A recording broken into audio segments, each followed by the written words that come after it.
13 چاند کی ذیقعد کی 1444 ہجری 3 جون 2023 فجر کے درس میں حسب ترتیب ہمارا جو درس چل رہا ہے ہم اور ہمارا اسلام، اس میں ہم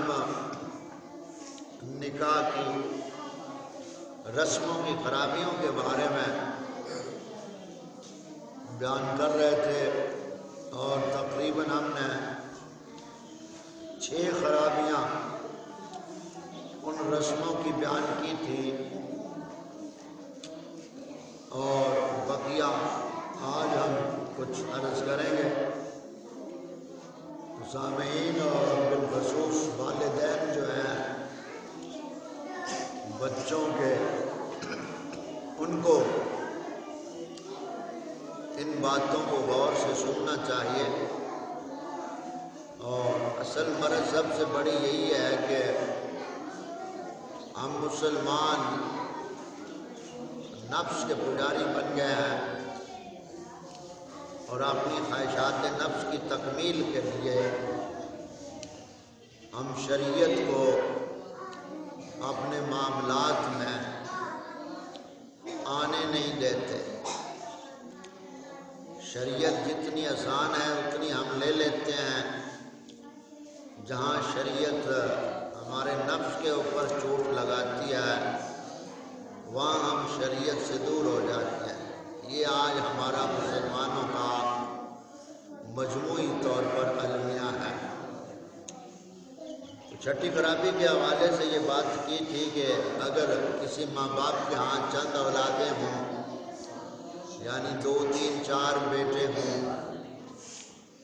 تو ماں باپ پہلی اولاد کی شادی نکاح پہ ایڑی چوٹی کا زور لگا دیتا ہے،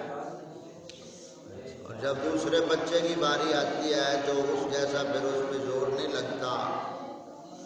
تو اب بچوں کے ذہنوں میں ایک دوسرے کے بارے میں ایک تناؤ اور کھچاؤ پیدا ہو گیا کہ ماں باپ کو مجھ سے زیادہ محبت نہیں ہے۔ پہلے بھائی کے ساتھ تو اتنی محبت تھی کہ اتنی دھوم دھام سے اس کی شادی کی، اور اب میرے بارے میں ماں باپ کو میری باری آئے تو ماں باپ کو اب شریعت نظر آ گئی ہے۔ یہ پھر باتیں ہوتی ہیں، یہ انہی رسموں کی نوستیں اور لعنتیں ہیں کہ پھر اولادوں کے دلوں میں یہ چیز بیٹھ جاتی ہے کہ میں تو بے تیلا ہی ہویا، سکا دے نہ ہویا، تو پہلے پتر آستے اے کرتا اے کر دیتا دے میری باری دے انہی چلو سادہ کر لو۔ پھر یہ ماں باپ کی ہی بنیادیں بنائی ہوئی آگے اولادوں میں نفرتوں کا سبب بنتی ہیں۔ تو اس لیے شروع سے ہی جتنی بھی اولاد اللہ تعالیٰ نے عطا فرمائی ہے اس اولاد کو ایک نظر سے دیکھا جائے اور سادگی کے ساتھ شریعت کے مطابق جتنی بھی اولادیں ہیں ان کو گھر والا بنایا جائے۔ 7ویں خرابی یہ ہے کہ لڑکی والوں نے دلہا کے نکاح کے وقت اتنا خرچ کرایا کہ اس کا مکان بھی رہن رکھنا پڑ گیا۔ یعنی لڑکی والوں نے مطالبہ رکھا بھئی ہم تو بارات میں یہ چیز لے آئیں گے یا یہ چیز ہونی چاہیے۔ اب جو دلہا ہے اس کے گھر والوں نے مجبوراً قرضے لیے لڑکی کی ڈیمانڈ پوری کرنے کے لیے۔ مثلاً لڑکی والوں نے یہ شرط رکھی بھئی جب بارات آئے تو بینڈ باجا ہونا چاہیے، ہماری بیٹی کی بارات آئے تو معاشرے کو پتہ چلنا چاہیے کہ فلاں کی بچی کی بارات آئی ہے، اور اچھے خاصے ڈنڈ بھنڈ ساتھ ہونے چاہیے،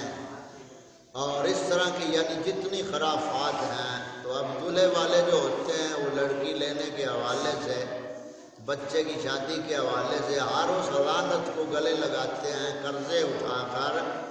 جن کا شریعت میں اور نبی کریم صلی اللہ علیہ وسلم کے لائے ہوئے پیارے دین میں کوئی تصور ہی نہیں ہے،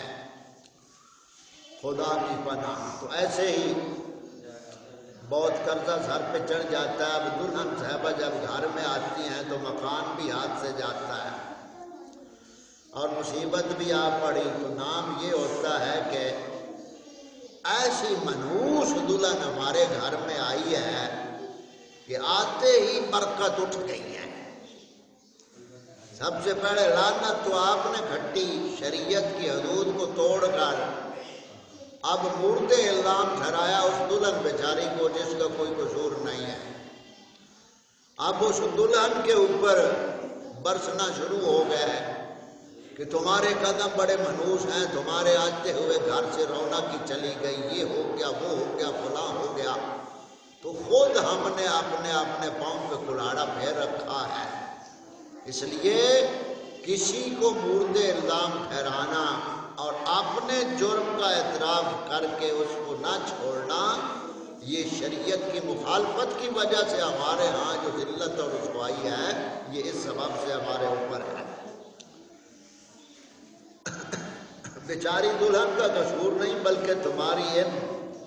ہندوؤں والی رسموں کا سارا یہ فیض ہے کہ جہاں سے گھر سے برکت، سکون، محبت، اخلاق، پیار یہ سب کچھ اٹھ گیا اور ختم ہو گیا۔ 8ویں خرابی یہ ہے کہ ان رسموں کو پورا کرنے کے لیے غریب لوگ لڑکی کے پیدا ہوتے ہی فکر کرنے لگ جاتے ہیں۔ یعنی بچی پیدا ہوئی تو ماں باپ کو فکر شروع ہو گئی، پھر جو اولاد جوان ہوتی ہے ان کی فکریں بڑھتی جاتی ہیں۔ اب فکر تو کرنی تھی اپنے دین، ایمان، عزت، حیا، غیرت اور قبر حشر کی فکر تو کرنی تھی۔ اس فکر کو چھوڑ کر اب بچی کے مطلب مستقبل کے لیے، اس کی شادی کے لیے بچی کے پیدا ہوتے ہی ماں باپ سوچنا شروع کر دیتے ہیں۔ اور پھر ہوتا یہ ہے کہ اب نہ روٹی اچھی معلوم ہوتی ہے نہ پانی، فکر یہ ہوتی ہے کہ کسی صورت سے پیسہ جمع کریں کہ یہ رسمیں پوری ہو جائیں۔ اب ماں باپ پیسہ جمع کرنا شروع کر دیتے ہیں اور وہ پیسہ جمع ہو جائے، سال اس کے اوپر گزر جائے، اگر وہ زکوٰۃ کے نصاب پہ پہنچ جائے تو اس پر زکوٰۃ فرض ہو جاتی ہے، لیکن وہ پیسہ ان لعنتی رسموں کو پورا کرنے کے لیے ماں باپ غریب جو ہیں جمع کرتے ہیں۔ کرتے کرتے اب ہوتا کیا ہے، اگر اس کے اوپر سال پورا گزر گیا پیسہ جمع کیے ہوئے کے اوپر تو اس پر زکوٰۃ فرض ہو جائے گی۔ اب اس زکوٰۃ کا بھی فکر نہیں، اگر پورا پیسہ ہو گیا نصاب تک تو صاحب مال ہو گیا۔ اس دنوں میں پیسہ تو جمع کیا اس نے اپنی بچی کی شادی کی پوری رسموں کو پورا کرنے کے لیے۔ اب پیسہ جمع اس نے کیا اور اس کے اوپر اگر سال گزرتا ہے تو پھر اس پر زکوٰۃ ہوتی ہے، لیکن وہ تصور ہمارے ہاں کہاں رہا ہے۔ اور اگر حج کے دنوں میں اس کے پاس اتنا وہ پیسہ گھر میں پڑا ہے تو پھر اس پر حج فرض ہو جاتا ہے۔ اور ہمارے معاشرے میں یہ اس طرح کی جو نوشتیں پڑی ہوئی ہیں کہ اس معاشرے میں کیا کیا کریں۔ ایک صاحب کہنے لگے کہ ان کے پاس تقریباً اس دور کی بات مفتی صاحب لے کر آئے، یعنی 2000 روپیہ تھا، میں نے کہا آپ پر حج فرض ہے، حج کو جاؤ۔ وہ صاحب کہنے لگے کہ بڑا حج تو لڑکی کی شادی کرنی ہے، یعنی لعنتی رسموں کو پورا کرنا ہم نے حج سے آگے بڑھایا ہوا ہے۔ یہ مفتی صاحب باتیں اپنے دور کی کر رہے ہیں، تو اب تو تقریباً کوئی 50-60 سال مفتی صاحب کو بھی دنیا سے گئے ہوئے ہو چکے ہوں گے جب انہوں نے یہ کتاب لکھی۔ 50-60 سال 75 کے قریب، یہ جیسے پاکستان جب سے بنا، تو یہ مفتی صاحب اس وقت کی باتیں لکھ رہے ہیں اور ان سے بعد اب 50-60 سال کیا ہو گئے۔ اب ہمارا معاملہ خود دیکھ لیں کہ آئے دن معاشرے میں کتنی برائیوں کا ظہور ہو رہا ہے اور ظاہر ہو رہا ہے۔ بہرحال لڑکی کی شادی میں گل چھڑے اڑائے۔ آپ نے بہت مالداروں کو دیکھا ہوگا کہ حج ان کو نصیب نہیں ہوتا، بڑے مالدار ہوتے ہیں لوگ لیکن حج ان کے نصیب میں نہیں ہوتا ہے، اور لگتا ایسے ہی ہے شادیوں سے ہی انہیں چھٹکارا نہیں ملتا۔ اور ادھر توجہ کیسے کریں، یہ بھی خیال رہے کہ حج کرنا ہر اس شخص پر فرض ہے جس کے پاس مکہ معظمہ آنے جانے کا خرچہ اور باقی مصارف ہو۔ اب یہ جو معاشرے میں مشہور ہے کہ بڑھاپے میں حج کرنا غلط ہے، کیا خبر کب بڑھاپا ہم کو لے جائے گا یا نہیں، اور یہ مال رہے گا یا نہیں۔ یعنی معاشرے میں یہ مسئلے بھی بنے ہوئے ہیں کہ جب آدمی بوڑھا ہو جائے تو اس پر حج پھر فرض نہیں، یہ جہالت ہے۔ آقا کریم صلی اللہ علیہ وآلہ وسلم نے ارشاد فرمایا، اللہ تعالیٰ کے گھر کا ارادہ کرنا جس کو اللہ تعالیٰ نے مال عطا فرمایا ہے، اور وہ مال کیسا ہو، یعنی اس کے مصارف جو ہیں، اخراجات جو ہیں اس سے ہٹ کر ہو۔ سال میں اتنا پیسہ اس کے پاس ہے کہ جس سے وہ حج کر سکتا ہے تو اس پر حج فرض ہوتا ہے، خواہ زندگی میں ایک بار۔ حج اکبر کتنی بار ہے؟ صرف ایک بار۔ آپ صلی اللہ علیہ وآلہ وسلم نے فرمایا کہ ہر صاحب مال پر جو وسعت طاقت رکھتا ہو اس پر حج فرض ہے۔ ایک صحابی نے عرض کی، یا رسول اللہ صلی اللہ علیہ وآلہ وسلم، کیا حج ہر سال فرض ہے؟ تو آپ صلی اللہ علیہ وآلہ وسلم نے فرمایا، تھوڑی دیر خاموشی اختیار فرما کر ارشاد فرمایا کہ ہاں، اگر میں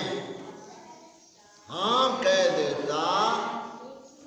تو ہر سال حج فرض ہو جاتا، لیکن یہ میری امت پر بوجھ بن جاتا۔ تو زندگی میں صرف ایک بار ہر اس شخص پر حج فرض ہے جو اللہ تعالیٰ کے گھر تک جانے کا خرچہ رکھتا ہو، اسے حج اکبر کہتے ہیں۔ اب تو یہ ہماری اسی آخرت سے دوری کی نوستیں ہیں کہ ہمارے پاس وہ اسلام کا نظام نہیں، اب نظام بھی غیروں کا، تسلط بھی غیروں کا، تو اب تو لاکھوں میں حج ہوتا ہے، اور وہ بھی آگے جو کچھ وہاں ہے تسلط جن کا۔ تو اس اعتبار سے ویسے بھی اب یہ حج اکبر کے دن شروع ہیں، یعنی ذیقعد میں جو حجاج کرام ہوتے ہیں وہ حج اکبر کی تیاریاں شروع کر دیتے ہیں، اور 9 ذی الحج کی رات انہوں نے میدان عرفات میں گزارنی ہوتی ہے، جو حج اکبر پر لوگ جاتے ہیں۔ تو حج آدمی بوڑھا بھی ہو جائے، اس کے پاس وسعت ہو تو اس پر حج فرض ہوتا ہے، اور ہمارے آقا کریم صلی اللہ علیہ وآلہ وسلم نے فرمایا کہ جو طاقت رکھنے کے باوجود حج نہ کرے، اللہ تعالیٰ کے محبوب صلی اللہ علیہ وسلم نے فرمایا وہ میری طرف سے مجوسی ہو کر مرے یا نصرانی ہو کر مرے، یعنی جو طاقت رکھتے ہوئے حج نہ کرے۔ تو خیر آگے ہم جب جمعات میں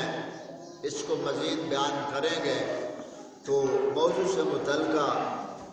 9ویں خرابی یہ ہے کہ غریب لوگ لڑکی کے بچپن سے ہی کپڑے جمع کرنے شروع کر دیتے ہیں۔ پہلے پیسے جمع کیے، اب کپڑے، زیورے، تریورے، چریورے، فلانا فلانا، جناب لینا لگیاں گھر دے اندر جوڑ جوڑ کے کپڑیاں نو۔ وہ کہا تھا نا اقبال نے غالباً شعر کہا تھا، آگاہ اپنی موت سے